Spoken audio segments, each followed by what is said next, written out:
한 음식점이 있었습니다. 목이 좋은 곳에 위치한 것도 아니었고 음식도 특별히 맛있는 것이 아니었습니다. 손님도 별로 없었습니다.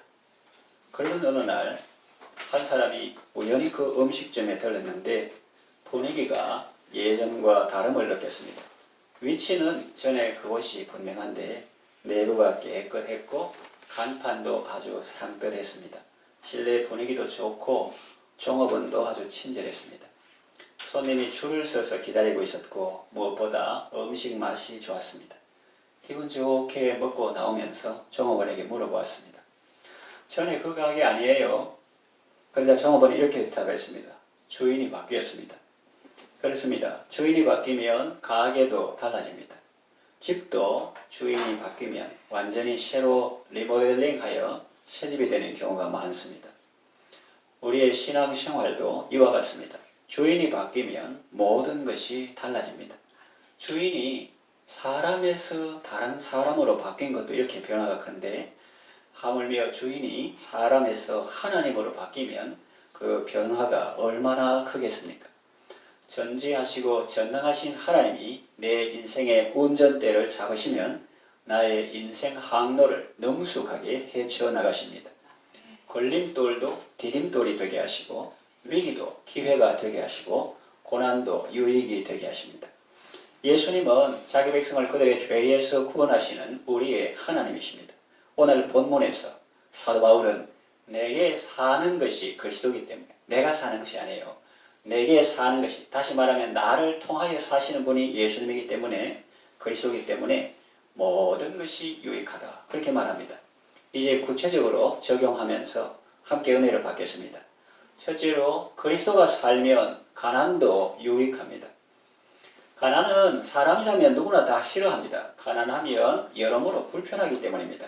가난하면 남들이 다 가는 곳에 가볼 수도 없고 좋은 음식을 먹을 기회도 없습니다. 추운 날씨에 따뜻한 옷을 살 수도 없습니다. 아파도 병원에 갈 수 없고 약을 사 먹을 돈도 없습니다.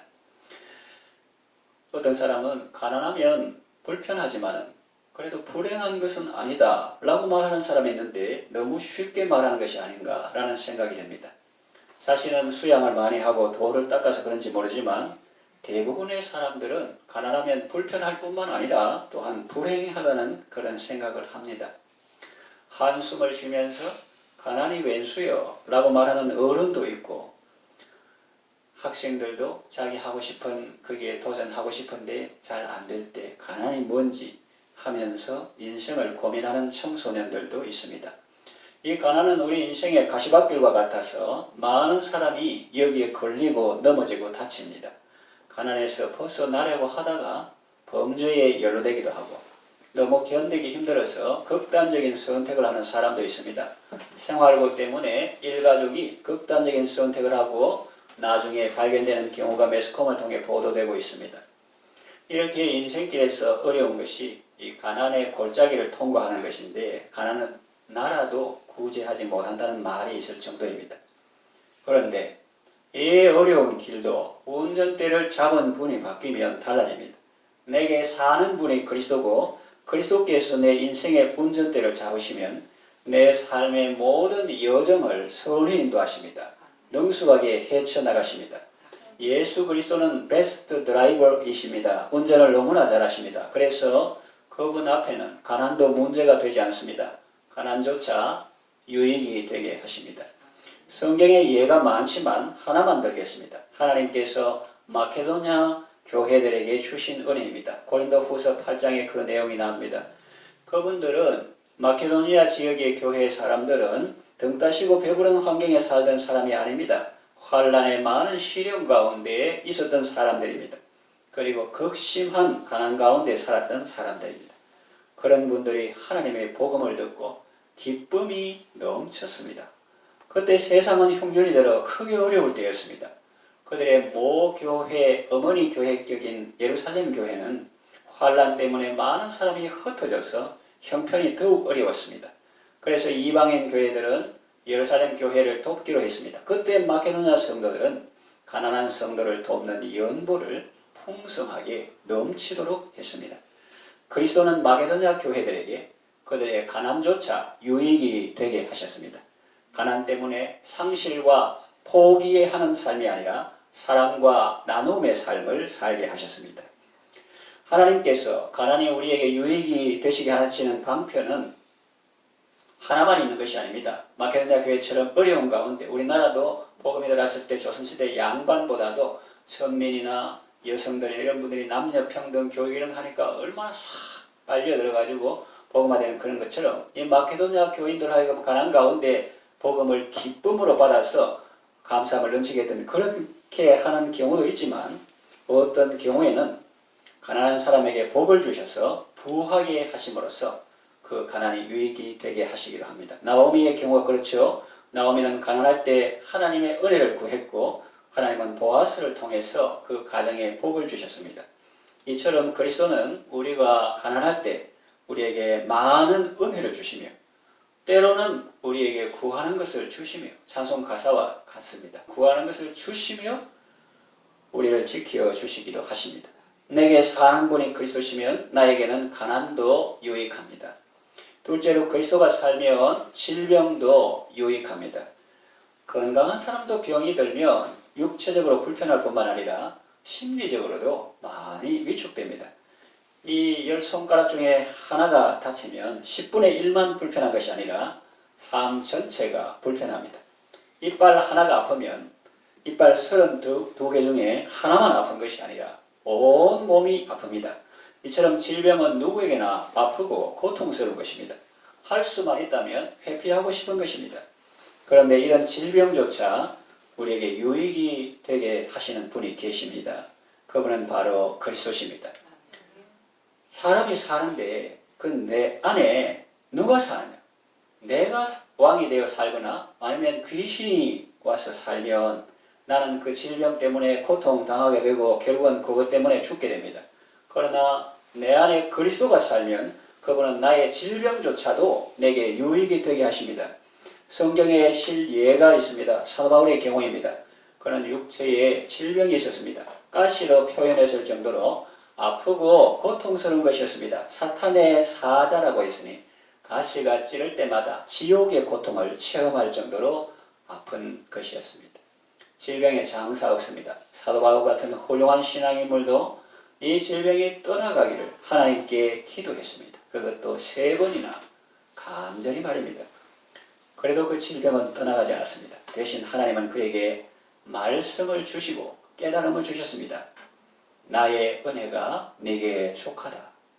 나의 능력은 약한 데서 온전하여진다. 이런 말씀을 주셨습니다. 사실 사도 바울은 여러 계시를 받았고 셋째 하늘에도 이끌려 올라간 사람입니다. 그가 교만하려면 얼마든지 교만할 수 있는 그런 사람이었습니다. 남들은 하나만 있어도 자랑할 만한 것들을 그는 여러 개 가지고 있었습니다. 하나님은 그가 스스로 교만하지 않도록 배려해 주셨습니다. 사도 바울에게 있는 육체의 가시는 그를 교만하지 않게 하는 장치와 같았고 은혜 안에 계속 머물게 하는 울타리와 같았습니다. 이 비밀을 깨닫고 사도 바울은 그때부터 자기의 약한 것들을 부끄러워하지 않고 오히려 자랑하게 되었습니다.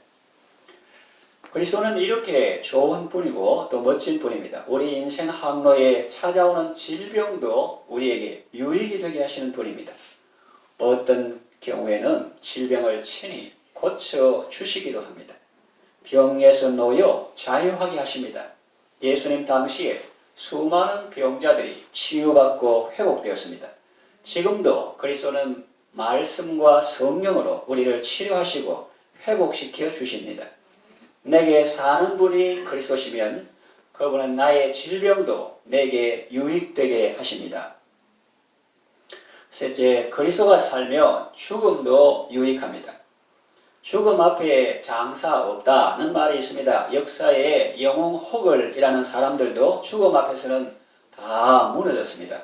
오늘 건장한 사람도 병원에서 시한부 인생이라는 판정을 받으면 대부분은 슬퍼하고 우울해집니다. 이처럼 사람은 누구나 다 죽음을 싫어하고 회피합니다. 그런데 이 죽음조차도 우리에게 유익이 되게 하시는 분이 계십니다. 그분은 바로 우리 주 예수 그리스도십니다.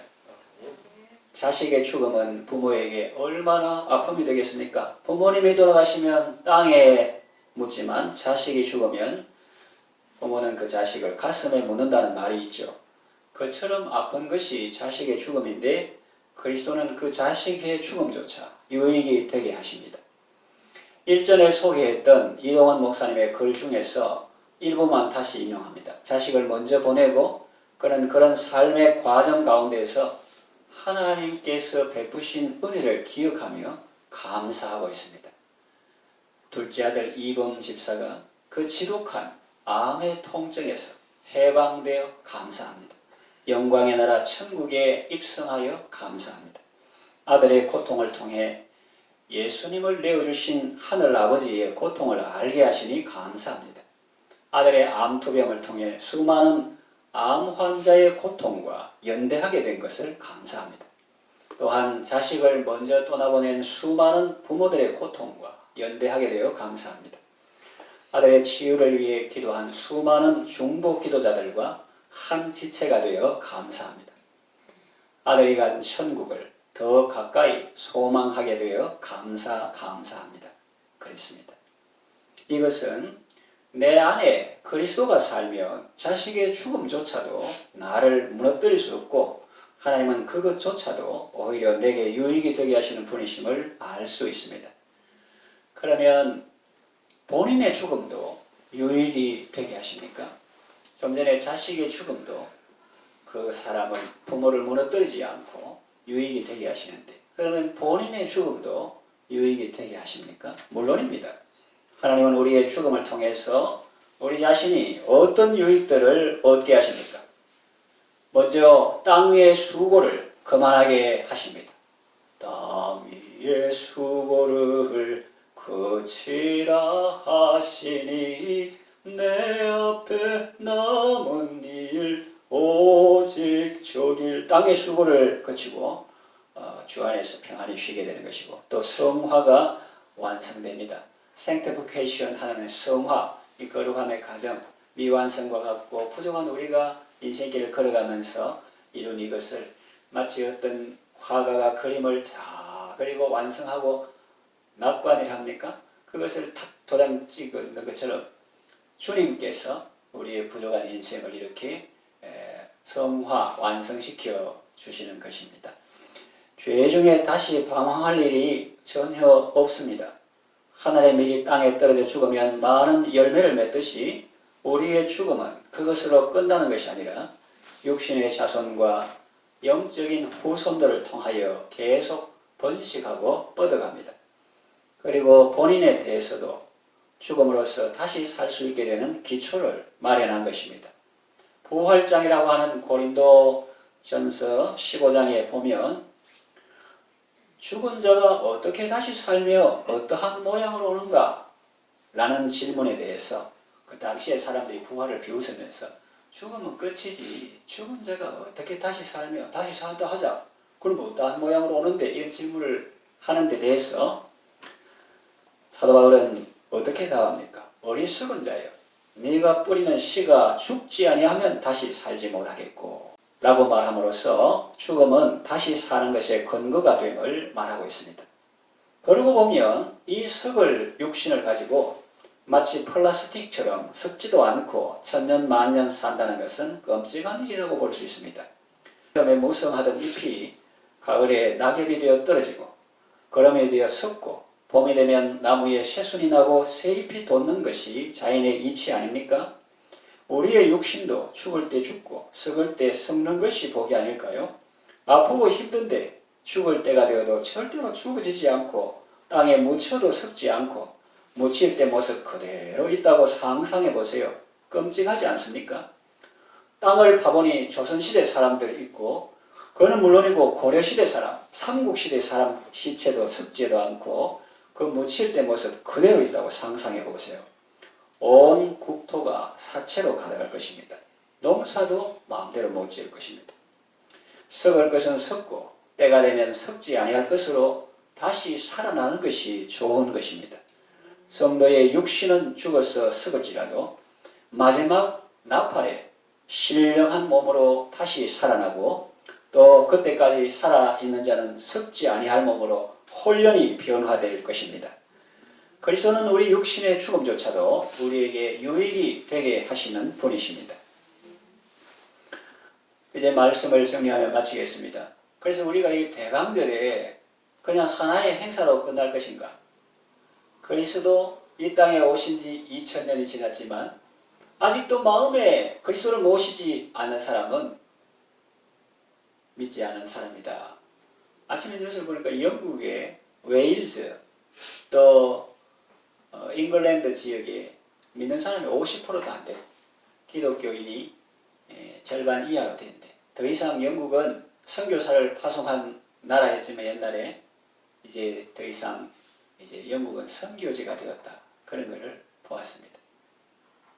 그래서 이 사도 바울이 빌립보 교회 성도에게 하시는 말씀, 내게 사는 것이 그리스도인데 너는 그리스도로 가면서 누가 네 안에 사나? 이런 질문이지요. 그래서 우리가 이 땅에 살면서 여러 가지 저 사람은 많이 배웠나? 공부를 많이 했나? 많이 가지고 있나? 직장에서 능력 있는 사람을 대우받는 이런 거를 사람들은 크게 여기고 생각합니다. 그러나 그런 것보다는 더 중요한 건 뭐냐 하면은 누가 내 인생의 주인인지 하는 거죠. 누가 네 안에 사나 하는 것입니다. 내 인생의 주인이 나이고 내 안에 사는 것이 나이면 그 사람은 아주 위험합니다. 하나의 일마다 실패하는 확률이 큽니다. 인생 항로에 찾아오는 암초를 피하지 못하고 배는 좌초될 것입니다. 그러나 그리스도가 내 안에 살면 그분이 나의 인생 항로를 헤쳐 나가십니다. 그러면 거침돌은 디딤돌이 되고 위기는 기회가 되고 장애물은 보호하는 벽으로 바뀝니다.